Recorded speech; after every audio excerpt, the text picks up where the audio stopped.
Morning chake ndiye kodi ma aliens alipodi kapena dinkamba kama chabe edi ili ndi funso lomwe anthu akhala kufunsa kwa zaka zambiri kuyambira enaso anayamba kuganiza izizi ndi kuzifunsa ma 1800 yakuti even ma 1600 yakuti kufika pano ndiye ino tabwira ndichakumwa tiyentijezi akatswiri opanga studies ammalere astrophysicist kugwiritsa ntchito ma telescope awo anayamba kuona kuti ma planet sanali 9 okha komanso anapeza kuti ma solar system anali ambiri sinali yathu yokhayi. Akamapitiriza kuyang'ana nthawi zonse kumakhala kuti apezanso ina apezanso planet ina apezanso chande kuti ma exoplanet ma planet kuti ma dwarf planet zosiyanasiyana zambiri kunena kuti akuti mlengalengamo it's almost infinite and infinite kusonyeza kuti mwamuyaya sort of moti saona mathero nde poona chonchicha anayamba kudabwa kuti nde maplanet musaumuleshani ende koma nkhani ya maplanet kuvuta kwake nkonena kuti ali kutali kwake light years away. Light years meaning kunena kuti padzitha kamwina 100,000 musanakafike ende nde ndizosatheka kunena kuti anthu angachoke maplanet awo kumakafika maplanet enawo. That's why mpaka pano zilizonena kuti palibe amene anakapondapo pa planet ina iliyonse koma anakafika pa mwezi ndi umene uli pafupi ndi planet yathu ino ya earth. China chimene chimakanikitsa kukafika kutali choncho ndi technology. Pa earth palibe technology ya mphamvu yone kuti ingakafike maplanet akutali ngati amenewo cause technology yake ndiyo kuti ikuyenera kukhala kuti chombo chake kapena spaceship yake ipangidwe build mwa mphamvu kwambiri komanso ikhale ndi fuel oti ichite sustain mpaka nakafika kutali ngati kumeneko komanso ikhale ndi speed yone kuti izitha kwina kudutsa speed of light. Komanso zone kuti ngati chinthu chita nyamuke kuti chikwesera kupita kutali ngati kumeneko zone kuti ndizokanika tilibe technology imeneyo angakhale kuli anthu ngati achina Elon Musk acha amene akukhala nkumalimbana kuti akufuna kupita ngati kumazi kucha akufuna kupita ma planet ena kuti akaone kuti muli chani kuti angaichite colonize planet inayo ngumakhala kuti akulimbana kuti apanga chombo ichi apanga ichi zinadzaphulika zinadzatani chifukwa choti ndi chinthu chovuta kwambiri kuti zoterozo zizatheke. Kukakhala kumaziko anakwanitsa kutumiza chiprobe china chake chonena kuti chopanda anthu chomango chambula kunena kuti nkuli bwanji kotani muli zotani nzomwe anakwanitsa kupanga pakali pano koma akadayeserabe koma zinazo ndizokanikiratu kuti akafika kose kubwanji kuti maplanet ena omwe akumakhala kuti akwachita discover amakhala kuti ooneka ngati earth zichamanena kuti ayapeza super earth achani zoterozo nde kusonyeza kuti kukhala ngati kuli zambiri kunjaku zonena kuti sitikuzidziwa koma azita discover koma zinazo zonena kuti azichite discover sizingasinthekena kalikonse chifukwa kuti tidzafikako.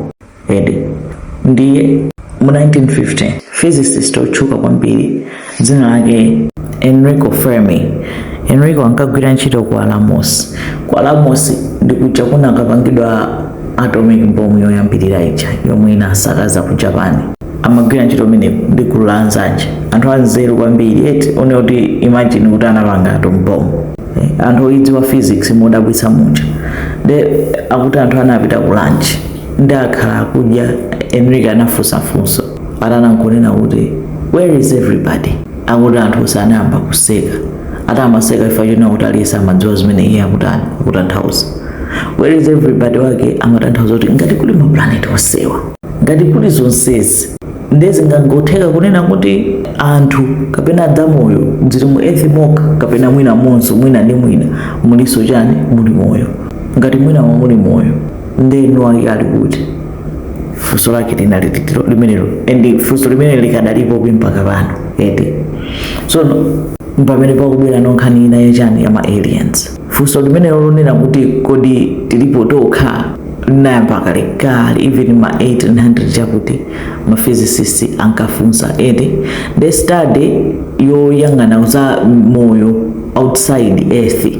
imachedwa astrobiology. Kuna kuti ndithu pali study ndithu pali akatswiri oti amafufuza kuti kodi kuli moyo winanso kuli zinanso za moyo other than ifeyo anthu a moyo fe anthu apadziko lapansi amafufuza mpaka pano. Ndiye nkhani ya ma aliens mene ndanenera ine sindikudziwa kuti ali kodi kapena ayi eti koma inu ngofotokoza zomwe zinapezedwa edi ndi chinthu choyamba chomwe chinapezedwa ma hieroglyphics aku Egypt, Mayan cities ndi ku Australia. So ma hieroglyphics inali njira yomwe amalembera ndi kusunga history yawo anthu ngati ku Egypt kale before nthawi ya Yesu. Edi amatenga miyala amakonda kulemba makoma mwawo ndi molembalemba zinthu zojambula chani zokangati akufotokoza nkhani koma zonse amazisunga mmachani amazisunga miyala makoma zonalisunga zifufude ndekule anthu ndithu amachita studies zimene zichazi kuti amvetsetse kuti kodi anthu akale wankatiuza kuti chani nde chodabwisa nchonera kuti poyang'anisa ma hieroglyphics aja mapezeka kuti pakupezeka zina zojambulidwa zake zodabwitsa kumuoneka kuti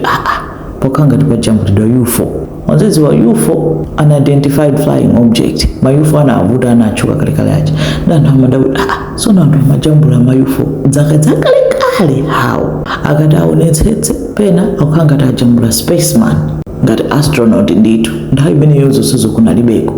pena kukhanga tajambula ndithu chi alien chinthu cha chilendo mene anthu amachichita describe chi alien ndi zinazi zodina kuti zikutheka bwanji eti ndi anakhala kumachita zonsezi zikupezeka mmachani muzolemba za anthu aku Egypt akalekale mkamana udaboti kodi ndizotheka kunena kuti ma extraterrestrial zinthu za moyo zochokera kunja kwa earth ma planet ena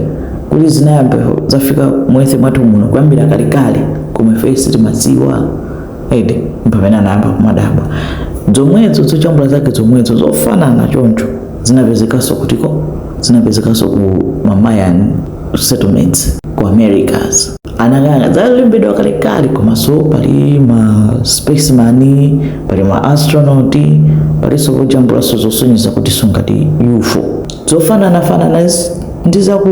Egypt zicha koma tizikutheka bwanji kuti anthu akujambula zofanana miyala mwawo mwina mobisika mkatikati mwa phiri kumphanga kwina kwake akazipeza kuti zojambula matsakalekale zone asikosa kuzuka sotika kudzakhala ndege kudzakhala astronaut zomwezo zinakapezekaso kuma settlement ma civilization akalekale ama aboriginals aku Australia ndi mpamene amati kapena kumabwera zinthu zina zake zimachita visit ma settlement awawa edi zoyamba ndiziminezo ndifunso lomwe limafusidwa edi chachiwiri Roswell 1947 ku USA mzinda otchedwa Roswell anthu anathawa kufuula kunena kuti anaona chinthu chikuuluka mmalere eti changati chisosa flying saucer anthu ndi chani chinthu chikuuluka chikutani koma chinachita crash chinagwa anachita report ku polisi military anapita anapita pamene paja kena kuzoseza zinachitwapo clear eti koma amene ankaonawo anaona kuti munatuluka zinthu zoopsa zina zanje eti zima alien koma anthu aja nkumayembekeza kuti amve kuti nkhani zatani next day zinatuluka mu news muchali hii kwagwa chani kwagwa chi UFO ndipo mwatuluka zinthu adzigwira ame adzitenga kenako next day kunatuluka swate ko ina so mu news kunena kuti iya isinali UFO panalibe china chichonse choopsa inali weather balloon imauluka ndi anthu anangolakwitsa weather balloon yo inatani inaphulika basi zomwe anthu anaona anthu weather balloon so kuti anthu ne utachita kuziona zinthu adzigwira zatereza tani boma linakana linana kuti nali weather balloon khalani chete nkhani yatani nkhani yata koma anthu sana iloleredwa amene kalipo boma linakana kuti sitikuzidziwa panatha dzaka ndi bambo wina anatulukira kunena kuti ine ndinachita retire ndimagwira ntchito ku area 51 anthu area 51 ndiye kutiso ali ndi kumene anasunga zimailiyani zija zinachita crash mu 1947 zija anthu amanena kuti zinali zabodza anthu ankanena zoona anaziona ndipo ine ndimagwira ntchito kumeneko anadzigwira kuyambira chiyufo chawocho anachitenga nakachibisa akuchichita study akutenga mu intelligence imenemo komanso alien zomwe zinali moto anadzitenga kudzirani akuzichita study kuti apeze information iliyonse china chilichonse chomwe chingati chili advance komanso kuti aone kuti kodi zinthuzi zinabwerera ubwino kapena ayi inatchuka kwambiri nkhani imeneyo. Dzina lake anali Robert Lazar ndipo anatulukira mu 1989 imene amazaulula zonsezo kuno ndiye anali part of project yogwira ntchito yofufuza ma alien iwo koma boma linamkanira kuti zonsezo nzabodza komanso zoti kuli malo otchedwa Area 51 ndi zabodza koma anthu nkhani sanayitaye chifukwa choti anthu enanso anali kukhala kuchita ripoti kuti aona UFO ena umati ndinatengedwa chinali mmwamba muchango ndifamphula kupita mu chishipi mwaomo ananditenga kena kwa azanditulaso zoteroso zinkhani zambirimbiri zosadziwika bwino koma zimangotha choncho zokhala kuti zopanda maumboni anthu amati akanena ine ananditenga imakhankhani yotchuka ananditenga koma zimatheranso kumwembo zonse zimapita patali ndi zinazo zongodabwitsa kuti kodi chenicheni chikuchitika nchani anthu anakhala convinced kuti akuti malo otchedwa Area 51 ndi abodza until 2013 pameneno aboma aku USA ananena kuti ayi kulidi malo otchedwa Area 51 koma sitipangira zomwe amanenazo ndi malo a military komanso timapangirapo zinthu ngati ma testing zopanga zokhudza nuclear power zokhudza zinthu zosiyanasiyana za military koma sizokhudza zimene akunenazo zofufuza ma alien pamenenso anthu anapsinya diso kwambiri kuti zaka zonsezo timatikanira pano mwavumira kuti kuli Area 51 ndi apo aliyesa amapanga ikhachiganizo kuti zilikodi kapena kulibe zinagwidwadi kapena sizinagwidwe